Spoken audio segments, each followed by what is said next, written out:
Hi, welcome back. All right, so today I want to talk about the misinterpretation of failure. So, to be good at anything, you have to be shitty at it for a while. And the only failure that you can possibly have is if you actually interpret it as failure and if you stop trying thereafter. How failure is only temporal, and it is usually the result of lack of preparation, lack of knowledge, and lack of execution.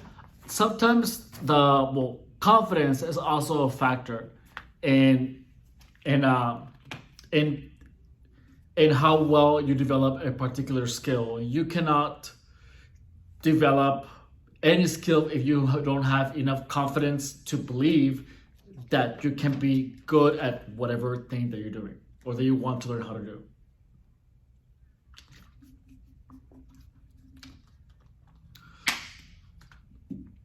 So then, also know that failures, all they are is that in anything that you do, failures are only pointing out your weaknesses. For example, if you have a business and money is leaking somewhere, or management was mismanaged, or something, failure only happens because of lack of knowledge and lack of application, or lack of application of knowledge. So if you are doing everything you possibly can and you're applying every all the knowledge that you know, you're actually applying it into whatever endeavor. If you fail, the failure is going to point out what was your weak spot. And everything pretty much is a process of refining your execution. And the more refinement you have, the less weak points that you're going to get. Therefore, the chances of you having a bigger success are greater. Now, for example, when I was doing my examination for personal training, the only reason that I passed it on my first try was because I practiced a lot of tests and I failed a lot of them in the beginning before I did the actual test that I paid for. So just know that, again, in the beginning, I failed a bunch of tests. If I would have given up on the first or second trial test before doing the actual one, and I would have said, oh no, I failed, therefore, and it is impossible, therefore it's going to be impossible for me to pass the actual test.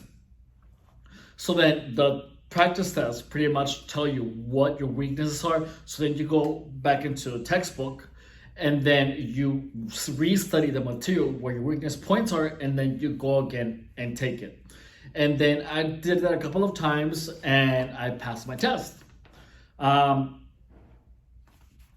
But then it is that same pattern applies to everything you do in life, not only in test taking, but into anything that you need to execute. Now, if, for example, let's say there is going to be your first time bowling and you've never had any experience, or you have no experience bowling. Now, poor performance in bowling when it's your first time shouldn't be used as your definitive ability to perform at that sport or hobby. I'm not sure if it's a sport, to be honest with you. But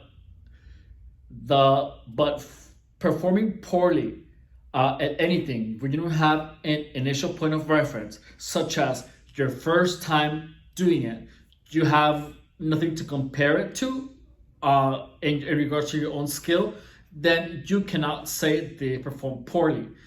You actually, if you give it an honest try with the knowledge, with the knowledge you had in the situation that you were in your mentality, if you give it an honest shot, then you did excellent because you applied everything that you knew and you executed it to best of your ability and you give it an honest try. Now, if let's say it's your 10th time bowling and you have practiced a lot, but then you do just as good as you did in your first try and your first time bowling, that would mean then yes, you did poorly because now you have a point of reference. So do not use others as a point of reference because your friend has had a lot of experience bowling and he's throwing amazing shots and throwing all the pins down. Don't compare yourself to him because your friend has had a lot of practice and that is you're seeing the fruits of the results of all that practice. You've had none, so it is unfair to you to compare your skill to someone who has had a lot of practice. It doesn't necessarily mean that he's better than you.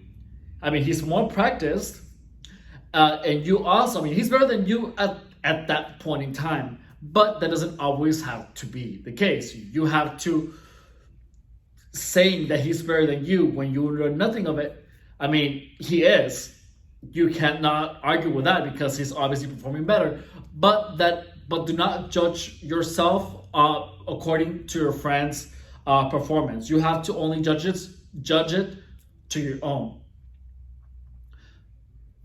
I know that in sports, the one who wins, that's a different story, and this is why. In sports or the Olympics, for example, they have a whole 4 years, and both parties or all the parties involved, they all know they're going to perform against the best, and they all have the equal opportunity to develop their skill, their knowledge, and all of that. So then you can compare yourself to others. But then again, it is only temporal. Even a failure at the Olympics is not permanent unless you interpret it as a permanent failure. There's always room for improvement if you actually want to improve. Okay, I think that's all I have to say for today. Bye.